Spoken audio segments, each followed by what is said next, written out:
আমাদের ফিরাদ হাকিম, মেয়র, শশী পাজা সবাই এখানে এসে গেছিলেন এবং আমাদের পুরো টিম পুরো কাজ করেছেন এবং পুরো দীঘা থেকে পুরো বিষয়টা মাননীয় মুখ্যমন্ত্রী নিজে মনিটরিং করেছেন। আমরা সারা রাত ধরে আমরা জায়গা ছিলাম, কিন্তু মুখ্যমন্ত্রী নিজে বিষয়টা দেখেছেন। এখন আমি এই প্রসঙ্গে আপনি যেটা কথাটা বললেন এই নিয়ে কোনো আমি উত্তর দিতে চাই না, তার কারণ আমরা এখন ডিজি সাহেব কালকেই এসেছেন, আমাদের ডিজি ওখানে ছিলেন, আমরা পাঠিয়ে দিয়েছি, ডাইরেক্টর ছিলেন, আমরা খতিয়ে সমস্ত বিষয়টা দেখছি। কী কী কারণে আগুন হয়েছে তারও রিপোর্ট আমরা তৈরি করেছি, প্রাইমারি রিপোর্ট আমরা মাননীয় মুখ্যমন্ত্রীর কাছে সেটা পাঠাচ্ছি।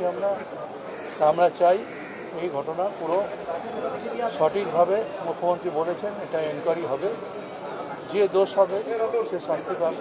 একটাই প্রশ্ন, উনি বলেছেন যে সমস্ত fire fighting equipment infrastructure including the hydraulic ladder সেটা নাকি ওনার ভাষায় দীঘা পাঠিয়ে দেওয়া হয়েছিল, ফলে এখানে টাইমলি রেস্কিউ। আচ্ছা, আপনাদের কাছে তো ছবি আছে, উনি কি বললেন, কে কোথায় কি বলছেন সেই বলা দিয়ে তো আমার যায় আসে না। আপনারা ছবি দেখেছেন, সেই ছবিতে দেখেছেন ল্যাডার দিয়ে লোককে নামানো হচ্ছে, সেই ছবি তো আপনাদের কাছেই আছে। এখন কে কি বললো, একটা রাজনীতি মৃত্যুকে কেন্দ্র করে করতে চাই না, এমনি ঘটনা বহু রাজ্যে হয়েছে, আমি সেগুলো কথা উল্লেখ করছি না। গুজরাটে যখন একটা স্কুলে আগুন হয়েছিল, 25টা বাচ্চা মারা গেছিল, এসব নিয়ে রাজনীতি করার কথা না।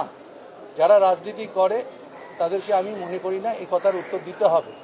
আমরা যেটা বলছি যে যেটা ঘটনা হয়েছে তার জন্যে যা যা ব্যবস্থা নেওয়ার আমরা নেব, আর অনেক কিছু না জানি যিনি মালিক ছিলেন তিনি করছিলেন, ফার্স্ট ফ্লোরে একটা ডান্স ফ্লোর তৈরি করছিলেন, তার অনুমতি আছে কি না আছে এগুলো আমাদের দেখতে হবে।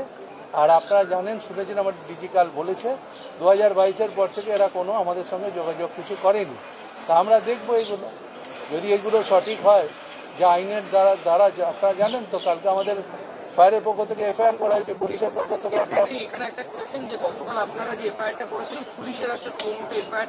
ক্লাব হয়ে গেছে, অ্যারেস্টও হয়েছে। আপনি জানেন, আমাকে সিপি সাহেব সকালেই বলেছেন মালিক অ্যারেস্ট হয়েছে, ম্যানেজার অ্যারেস্ট হয়েছে, ছাড় কেউ পাবে না। এটা একটা লাস্ট কোয়েশ্চেন, 2022 থেকে আপনি বলছেন এদের ফায়ারের ইররেগুলারিটিস আছে।